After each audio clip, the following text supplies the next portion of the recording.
Hi everybody, it's Don and I hope you're having a fantastic day. Well, Norwegian Cruise Line is in the news with their new ship and announcing some brand new restaurants never before seen on their ships. MSC Cruises cancels a very expensive cruise, and I think they're doing the absolute right thing. Also, they have a new stay and sail program. We'll talk about that. Holland America may change your cabin even after you booked it, without you even knowing about it. Also, Cunard just made an announcement about their brand new ship that has me a little bit concerned.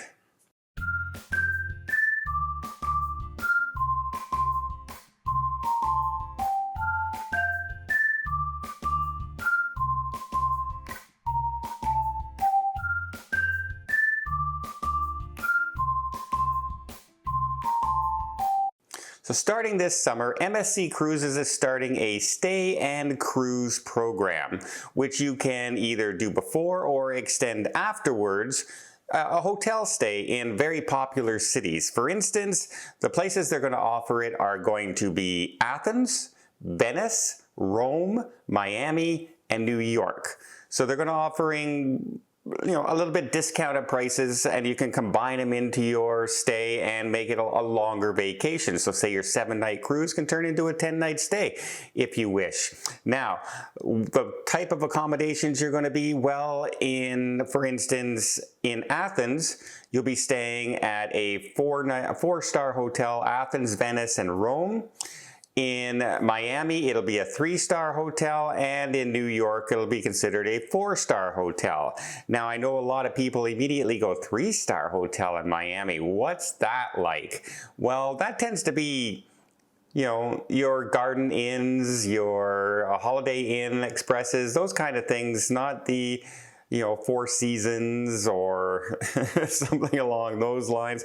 But you know what? I'm actually going on an MSC cruise ship in November, so I'm gonna go and stay at this 3-star hotel. I'm gonna book my hotel through the cruise line, and I'll let you guys know exactly what that is for all of us sailing out of Miami. But a 4-star hotel in Athens sounds really, really nice. A little extra stay in Greece is never a bad thing. Also, staying with MSC, they've had to cancel one of their Grand Voyages, which is kind of like a mini world cruise. Usually it's a 20-some days or longer. And it was on the MSC Arabia, and it was supposed to sail from Germany to Dubai with a transit through the Suez Canal. Well, with what's going on down there, they've decided, unfortunately, the October 19th sailing this year, 2024, they're going to have to cancel it. But the sailings in November, sailing from Dubai, will still continue, which means they're going to sail that ship from Germany to Dubai with no passengers on board. So I think that's a pretty big sign that the cruise line is also thinking of passengers and crew. They could have gone around, changed it to that kind of itinerary, going all over the place, and offered a lesser experience for the passengers paying for this Grand Voyage. But they're going to sail and lose all that money, a month's worth of sailings on a cruise ship, for the safety of passengers. And you know what? I think that is very commendable when the cruise lines are looking after our safety more than making money. So hats off to MSC in this situation. I absolutely think they're choosing the right one. And remember, the last couple days I've announced 2 different sailings being canceled for operational reasons. This is the operational reasons. Next, we have Norwegian Cruise Line in the news, and they're talking about their brand new ship coming out in April of next year, the NCL Aqua, the same kind of Viva and Prima class, except this one's not going to have the go-karts on the back. Instead, they're going to have the first ever at sea combination water slide roller coaster, a aqua coaster, if you will. It's a 3-level coaster that loops and circles and all this other stuff that's going to be replacing the go-karts on board. That looks very different. I hope it can hold capacity for people. I think the kids are going to love it. I don't know how much used go-karts get used, and it's a charged fee where I don't think this will be, so money saving, that's not so bad. But the ship, of course, looks beautiful, and on this ship they're going to have a few different things that most cruise lines look for when we're sailing. We want good food. Well, they're introducing a swirl wine bar, which is a contemporary wine lounge that strikes a balance between expensive and exclusive wines that you'll be able to enjoy. You don't have to break the bank to enjoy the wine. But they also have 2 restaurants, very unique, and all basically the first one ever for the cruise line. And I'm going to butcher this one. It's Sukhothia? Sukhothia. Norwegian Cruise Line's first ever Thai specialty restaurant featuring authentic Thai food and flavors on board. That sounds very interesting. I love Thai food. And then for all of you plant-based foodies out there, they're going to have a Plantaria, which will be the cruise line's first dedicated offering fully plant-based meals. Completely plant-based meals. I don't know what that's going to entail because I'm not a plant-based food person. I'm going to chop down on my burgers and fries and steaks as often as I can, but I know more and more people are doing plant-based food and that for their health and other reasons and things like that. So Norwegian's offering their first one. Hopefully it's a very big success on board. I know the Thai food should be very good. Looking forward to trying this out. Next, I have some news from Holland America about changing your cabins without you knowing about it, and Cunard has some worrisome news a little bit to me. But before I get there, let me just invite you to hit that subscribe button if you haven't done so already. If you want to keep up to date with everything going on in cruising, that's not cruise hands, that's everything going on in cruising. Hey Tony, hope you're enjoying your cruise out there, buddy. Just want to say, yeah, a lot of people ask me, does it really help? Does it really help when you hit the subscribe button or make a comment or hit the like button?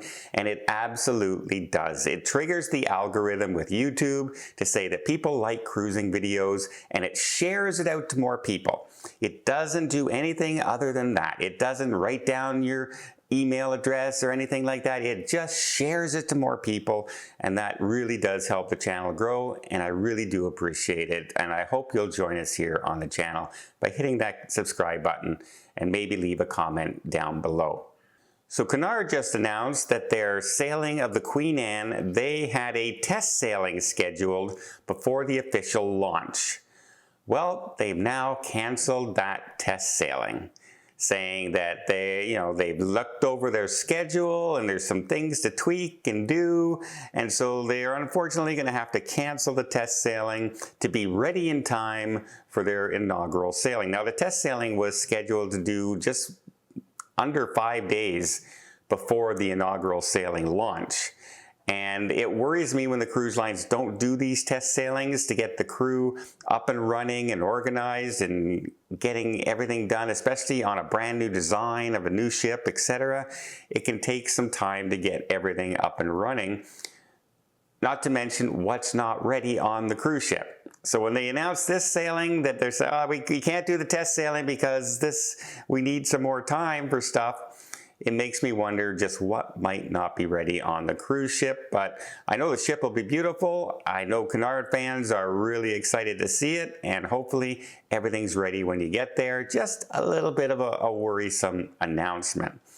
Next, let's talk about Holland America. A few travel agents have contacted me. I haven't seen it quite yet, but people have sent me evidence and screenshots and everything of Holland America reaching out to the travel agents and other passengers saying that, you are booked in a cabin that holds 3 people, but you're only 2 people in that cabin, or 1 person even in that cabin. And so we are asking you to move to another cabin location. Now, if you do not go in and choose and transfer, or call in and have your travel agent transfer you to another cabin that is scheduled to have only 2 people in there, then they may automatically do it for you and send you a notice saying, by the way, this is now your new cabin. they're not saying if they're going to try and get you right beside where you were, or if they're just going to decide to put you somewhere else on the ship that's empty and available. Now, obviously, cruise lines are selling out, especially places upcoming like Alaska. Alaska is really hard to get a ticket to right now. Ships are sold out after sold out after sold out. And so they're trying to squeeze as many passengers as they can. So if they have a cabin that holds 3 people and only 1 person booked it, they'd love to put that person in a 2-person cabin and sell the 3-person cabin to somebody else if they have those switching around.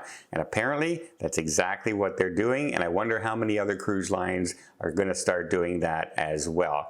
So keep an eye on your cruise. If you're sailing with Holland America, keep an eye on the emails, because you might get an announcement saying, hey, can you please change your cabin? Because if you don't, we might change it for you. Well, I hope you appreciate this video. If you did, please give it a thumbs up. Want to see more tips, more tricks, more travel vlogs from around the world? Hit that subscribe button. Until next time, have yourself a safe and a great vacation.